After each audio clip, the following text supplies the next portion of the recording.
नमस्कार दर्शक बंधु, आज मु बनाऊे बीटरूट सालाड। ये बीटरूट आपको पूरी के 2 मिनट पे सिझे देछि।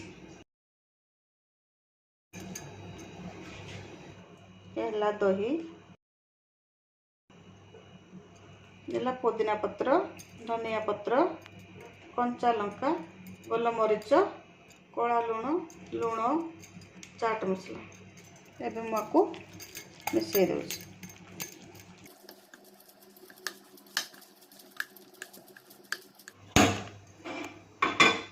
बीटरूट सालाड पे तड़का पकड़ा तेल पकाऊ जीरा और सोरिष पकईले भूसंग पत्र से चाहिए हिंदी भी पकई पारे। हिंदी पकाऊनी मुझको पकई देती।